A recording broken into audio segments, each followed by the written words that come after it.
শুভ সকাল আমার প্রিয় পরিবার। তো তোমরা সবাই কেমন আছো? আশা করি সবাই ভালো আছো, সুস্থ আছো। আরও একটা নতুন সকাল, নতুন ব্লগ নিয়ে তোমাদের মাঝে হাজির। তো যদিও আজকের ব্লগটা একটু কষ্টের, তবুও সবার প্রথমে শুভ সকাল দিয়েই শুরু করি, যেহেতু আজকেও তাই শুরু করলাম। তো চলো, ঘুম থেকে উঠে সকাল সকাল একটু, আজকে কিছুই করিনি, হাঁটাহাঁটি কিছুই করতে পারিনি। তো উঠে শুধু এই যে রান্নায় বসেছি। কারণ একটাই, জীবন যদি দেহ থেকে যদি প্রাণটা বেরিয়ে যায়, তবু আমি ছাড়া কিন্তু এই দুটো বাচ্চার কেউ নেই। যত অসুস্থই হোক না কেন, যে যাই হোক না কেন, আমাকেই রান্না করে খাওয়াতে হবে। আর তো কাউকে বলতে পারবো না। পাশে তো ওর বাবা নেই যে বলবো আজকে আমার শরীরটা খারাপ, আমি বিছানায় শুয়ে আছি, আজকে একটু তুমি বাচ্চাগুলোকে রান্না করে খাইয়ে পাঠাও। তো যাই হোক, এর তো উল্টোটা আমার জীবনে, আমার লাইফে ঘটে এর উল্টোটা। তো সেটা তো আমার ভাগ্যে কোনো দিনও নেই। তো যাই হোক, শত কষ্ট করে হলেও উঠে বসেছি রান্নার কাছে। তো এই যে মাছ কিছু ভাজা ছিল, কালকের আছেই, আর আজকে শুধু পটলটা আর আলুটা কেটে নিলাম। আলু পটল মাছ দিয়ে ঝোল করব, আর হচ্ছে ভাত, এই একটাই তরকারি আজকে রান্না করব। বসিয়ে দিয়েছি ভাতটা, কারণ 10টায় স্কুল যাবে। এখন বাজে হচ্ছে 8:30। 9টার মধ্যে রান্না কমপ্লিট করে 9:30টার মধ্যে ওদের খাওয়া দাওয়া। 9:30 থেকে এই 9টা মনে করো 50-এ ওদেরকে বের করে দিতে হয়, কারণ সাইকেল নিয়ে যায় তো অনেকটা দূরেই যেতে হয়। এখান থেকে অনেকটাই দূর স্কুলটা, যাই হোক মোটামুটি ভালোই দূর আছে। তো সেই জন্য রান্নাটা ঘুম থেকে উঠে ঝটপট উঠে রান্নাটা করে দিই। শরীরটা যদি ভালো থাকে তাহলে রাত্রিবেলায় মাঝামাঝি সব কিছু কমপ্লিট করে দিই, সকালে উঠে শুধু ভাতটা বসাই। আজকের রাতটা কি বলবো, আজকের রাতের অভিজ্ঞতাটা বন্ধুরা একটু অন্যরকম। আজকের রাতের যন্ত্রণায় সারা রাত ঘুমাতে পারিনি। তো আগে থেকেও তোমাদেরকে বলেছিলাম। আর এখানে নিয়ে নিয়েছি কাঁঠাল বিচি। তো কাঁঠালটা বেশ বিশেষ করে বীজ খাওয়ার জন্যই নিয়ে এসেছিলাম। এই বিচিগুলো আমার এরকম করে ভেজে খেতে খুব ভালো লাগে। তো সেই জন্যই কাঁঠালটা আনতে বলেছিলাম। তো কি দেখো, কাঁঠালটার বীজে নেই, বীজগুলো কেমন ফাটা ফাটা আর হচ্ছে অঙ্কুর বেরিয়ে গেছে। যেটার অঙ্কুর বেরিয়ে যায় সেই বীজটা কিন্তু খেতে ভালো লাগে না। তো যাই হোক, যেহেতু ওইভাবে হয়ে গেছে আর কি করা যাবে, খেতেই হবে। কোনো রকম ভালোগুলো বেছে নিলাম, বাসগুলো রেখে দিলাম। তো হ্যাঁ বন্ধুরা, তো আমার অপারেশনের মোটামুটি 2 মাস পেরিয়ে গেছে। তো 2 মাস পেরিয়ে গেছে। তো আগে তো কোনো ভয় ছিল না ওরকম। তো এখন আমি ভাবছি, এখন তো অনেক দিন হয়ে গেছে, এখন কোনো প্রবলেম হতেই পারে না, কি হবে। তো জানি না কি কারণে, ব্যতিক্রম কি, কিসের জন্য কাল রাত থেকে দিন থেকে একটু তোমাদেরকে বলেছিলাম যে একটু হালকা হালকা পেটে ব্যথা। তারপরে বন্ধুরা আজ সারাটা রাত যে কিভাবে কেটেছি আর বলে বোঝাতে পারবো না। অসহ্য যন্ত্রণা, তল পেটে ব্যথা, এত ব্যথা যে সারা রাত শুধু সমানে ছটপট করে গেছি। আমি নিজেও বুঝতে পারছি না যে কি জন্য ব্যথাটা। সেরকম ঘরে কোনো ওষুধও আনা ছিল না যে খেয়ে নেব। গ্যাসের ওষুধ আর প্যারাসিটামল, এই দুটো ছাড়া তো আর কিছুই থাকে না। এই সামান্য একটু কাশির ওষুধ, এইগুলাই থাকে টুকটাক। কিন্তু ব্যথার ওষুধ আমি ঘরে রাখি না, ব্যথার ওষুধ নাকি খেতে নেই। তো যাই হোক, আর আমি তাছাড়া আইডিয়া করে তো খেতেও পারবো না যে ব্যথাটা কী জন্য, কিসের জন্য, এরকম তো খেতেও পারবো না। আর হাতে সেরকম টাকা পয়সাও নেই যে হুট করে সকালে চলে যাব, কিংবা আগের দিনে চলে যেতাম। যদি হাতে সেরকম পয়সা করে থাকতো তাহলে ভাবতাম যে ডাক্তারের কাছে হয়েছিল অপারেশনটা, সেখানে না হয় হুট করে চলে যাব। তো সেটা না করে কিন্তু রাতটা বন্ধুরা থেকেই গেলাম অসহ্য যন্ত্রণায়, ছটফট করে সারা রাত চোখের জলে কাটিয়েছি।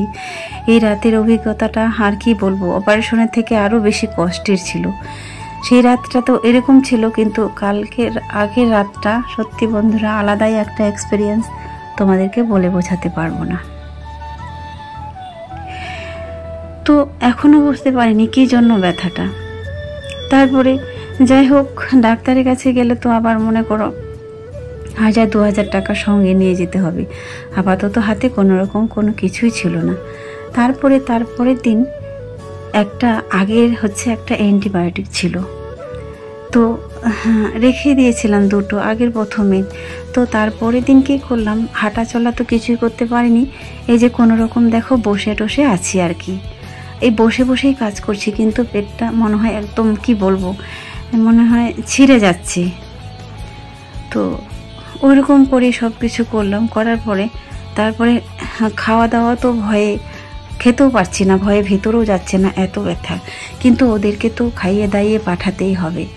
তো এরকম টুকটাক করে বসে বসে সব কিছুই করলাম। ভাতটা ফ্যানটা গড়িয়েছিল রিয়া, দাঁড়িয়ে দাঁড়িয়ে আমি ওখানে দাঁড়িয়েও থাকতে পারিনি। তারপরে দিনে ওই অ্যান্টিবায়োটিকটা খেয়ে দিয়ে একটু সামান্য হলেও কমেছে।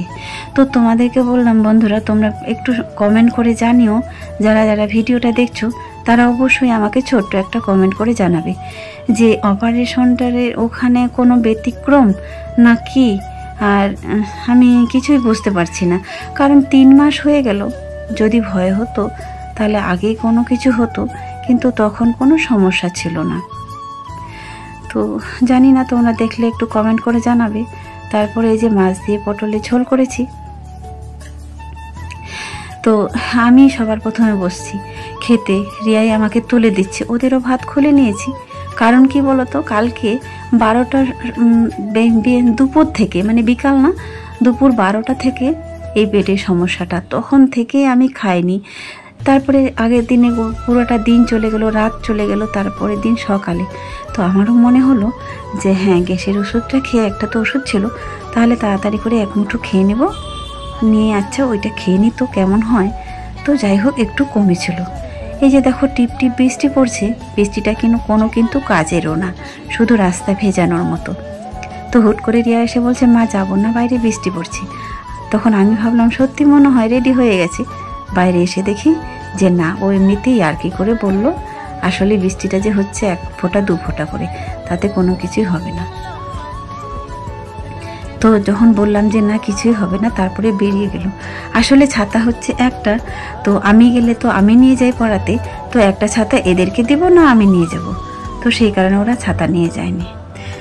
তো বন্ধুরা, এখন বাজে হচ্ছে 4:30। শুয়েছিলাম, আজকের পড়াতে যাইনি, শরীরটা খুব খারাপ। কাল রাত থেকে পেটে ব্যথা প্রচুর, মানে তল পেটে প্রচুর ব্যথা কাল রাত থেকে। তো পড়াতেও যাইনি, আজকে ঘরেই ছিলাম, শুয়েছিলাম। দেখলে তো আজকে ওরাই সকালে বেলায় রান্নাটা কোনো রকমভাবে করলাম, তারপর ওদেরকে খাওয়ানো কিছু দেখায়নি, বরঞ্চ আমাকেই খাওয়ানোটা দেখালো। ওরা শুধু যখন স্কুলে গিয়েছিল তখন শুধু একটু ভিডিও করেছিলাম। তারপরে ওরা তো 2 জনে চলে গেছে, আমি স্নান টান করে খেয়ে দিয়ে শুয়েছিলাম। কোনো রকম বাসন টাসন এঁটো ছোটোগুলো মেজেছি, মাজার পরে স্নানটা করেছি, দিয়ে কাপড়গুলো শুকাতে দিয়েছি, এইটুকু করেছি জাস্ট। এখন হচ্ছে ওরা স্কুল থেকে আসবে, 4:30 বেজে গেছে, 4:30 5টা নাগাদ পৌঁছে যায় বাড়িতে। তো এখন ভাবলাম একটু ঘুম থেকে উঠি, ওদেরকে খেতে দিতে হবে, প্লাস বাইরে কাপড় চোপড় আছে সেগুলো নিয়ে আসবো। তো সেই জন্য এখন উঠলাম। তো চলো কাপড়গুলো নিয়ে আসি। তারপরে ঘুম থেকে উঠে চলে এসেছি বাইরে। এখন বাজে 4টা, কিছু কাপড় ছিল বাইরে দেওয়া, তো ভাবলাম কাপড়গুলো নিয়ে আসি।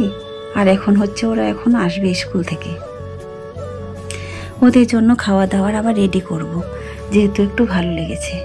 দেখো পুকুরটা মনে হচ্ছে এটা শ্রাবণ মাস, মনেই হচ্ছে না।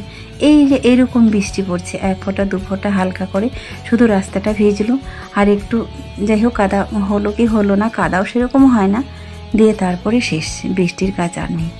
বিকেলবেলা একটু ভালোই এসেছিলো, তো এই যে বিকেলবেলা রাজি এসে এখানে বৃষ্টিতে ভিজছি। আসলে কতদিন এরকম মনের মতো বৃষ্টি হয়নি, বৃষ্টিতে ভেজা তো দূরের কথা, আর কি বলবো। তারপরে পেটের ব্যথাটা বন্ধুরা কিছুতেই কিন্তু কমেনি, আমি সেই শুয়ে আছি। ওরা 2 বোনে কি করবে, ওরা 2 বোনে হচ্ছে রাত্রেবেলা, যেহেতু আমার রান্না বান্না কিছুই নাই, তো তারপরে ওরা বলছে যে মা যেহেতু রান্না করেনি, আমরা মুড়ি খেয়েই থাকবো, আর রান্না আর করবোই না। তো তাই ওরা 2 বোনে মুড়ি খাচ্ছে, আর আমি শুয়ে শুয়ে দেখছি, আছি শুয়ে। তো চলো, সেই জন্যই বলছি, যেহেতু আমার বাচ্চাগুলোর কেউ নেই আমি ছাড়া, আমি যদি অনেক সময় ভাবি সত্যি, আমি যদি তখন যখন আমার ইউটেরাস ক্যান্সার ধরা পড়লো, তখন যদি সত্যি আমি মরেই যেতাম, তখন যদি অপারেশনটা না করানো হতো, তখন যদি ইউটেরাসটা কেটে বাদ না দিতাম, ওই রকমভাবে যদি টাকাটা ম্যানেজ না হতো, আর তাহলে আমার যে কী অবস্থা হতো, শুধু বাচ্চা দুটো একদম একেবারে রাস্তায় নেমে যেত। সত্যি বন্ধুরা, আর কি বলবো, অনেক সময় মরে গিয়েও বেঁচে থাকতে হয়। কেন বলো তো? বাচ্চা দুটার জন্য। প্রাণটা বেরিয়ে গেলেও সেই ওইটুকু দিয়েই যুদ্ধ করি যে সত্যি আমাকে তো বাঁচতেই হবে, তাই না? বিশ্বাস করবে না বন্ধুরা, তখন তোমরা যারা ভিডিওটা দেখেছো, আমার যখন ক্যান্সারটা ধরা পড়ে, তো তখন যদি দেখতে, আর অনেকেই এটা দিয়ে ছড়িয়েছিল যে এটা টিউমার। এটা কোনো মতেই টিউমার না। ওই ব্যাপারটা নিয়ে আমি আর ভিডিও করতে চাইনি। তো আজকে বললাম যে যারা ছড়িয়েছিলে যে ওটা টিউমার না, আমার কোনো মতেই কোনো টিউমার হয়নি, ইউটেরাসে ক্যান্সারই হয়েছিল। কারণ যদি টিউমার হতো তাহলে টিউমারটা কাটতো, কিন্তু না, ইউটেরাস কেটে বাদ দেওয়া হয়েছে। তো আজকে নতুন করে আবারও ওই মানে আগের কথাগুলো এই কারণেই আসলো যে হঠাৎ করে শরীরটার প্রবলেমটার জন্য, না হলে কিন্তু এই কথাগুলো আসতো না। তো চলো, কথা বলতে বলতে বাচ্চাগুলার খাওয়া দাওয়ারও এদিকে রেডি করে নিয়েছি। তো ওরা মুড়ি আর আম দিয়ে খেয়ে নেবে। আর আজকে নিয়েছিলাম দুধও নিয়েছিলাম, 2 দিন হলো, গতকাল থেকে হচ্ছে দুধ দিচ্ছে, আজকে হলো 2 দিন হলো। দুধটা আগেও নেওয়া হতো, তো ওদেরকে বললাম আম দিয়ে দুধ দিয়ে বাস খেয়ে নিতে। আর আমি তো শুয়েই আছি, শুয়ে শুধু দেখছি, আর বাচ্চাগুলোকে খেতেও দিতে পারছি না। আর ভাবছি সত্যি আজকে আমি যদি না থাকতাম তাহলে এই বাচ্চা দুটোর কি হতো, কিভাবে চলতো, কি করতো। অনেক সময় এটাই শুধু মনে পড়ছে।